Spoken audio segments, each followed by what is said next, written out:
Thank you. Just a couple of things tonight. First one is I just want to express that I really wish there could be more information available to people that attend meetings. The district administrator shared his kind of thoughts on that at the committee meeting a week ago.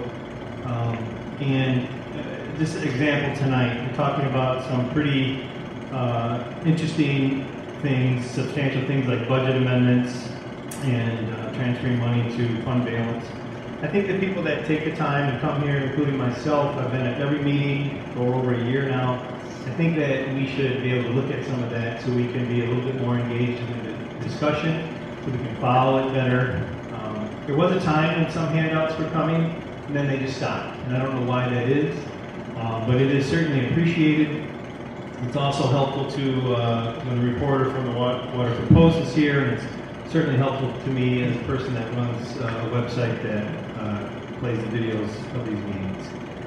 And the second thing is there were some comments about money that comes to the district, school funding.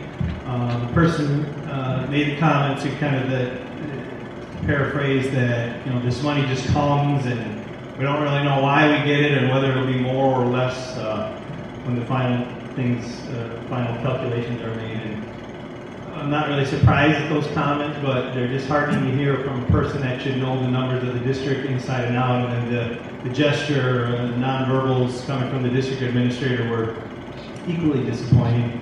You wonder why the district received more money than it probably thought it was going to get.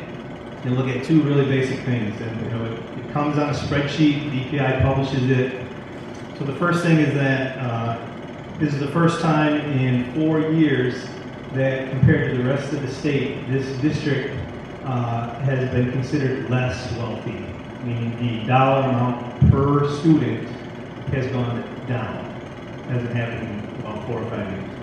And then the other factor, which is of course closely tied into that, is that we've had the smallest reduction in enrollment in 5 years. And there was a comment about how we're in year 2 of this huge decline, and we're not.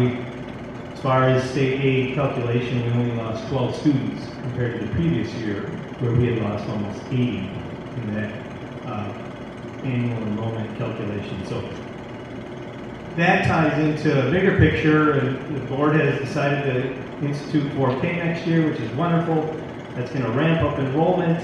As all the other districts around the state already have 4K, that's probably why this wealth calculation is now coming in our favor even without 4K, because there aren't that many districts that can add enrollment anymore. So we don't have this artificial bump in enrollment across the state that we've been seeing for really 10, 15 years. So that is really going to help. But these numbers are very important, and they're very important if you want to be making good, smart decisions for taxpayers in the community. I'm a firm believer that if we advertise this district more and what it has to offer family and students, and if the board can invest more in attracting and retaining quality teachers, we'll attract more of the type of students and families that we want. We have the space, and we could pay teachers more and hire more of them and tax less because of the huge increases in state aid that will come once that is done. So I kind of consider a long-range plan. Burlington is going through something like that. And I'm sorry, there was one other issue, and it is this issue of, again, transparency and sharing information.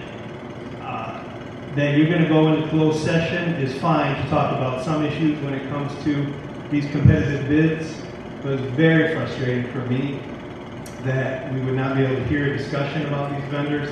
We got a really nice spreadsheet at a committee meeting a couple months ago talking about school lunch program and bids. If there's something that needs to be talked about that's specific to an employee of the district, or somebody wants to talk about a specific example of what could happen if we go this route or that route, that can be saved for closed session.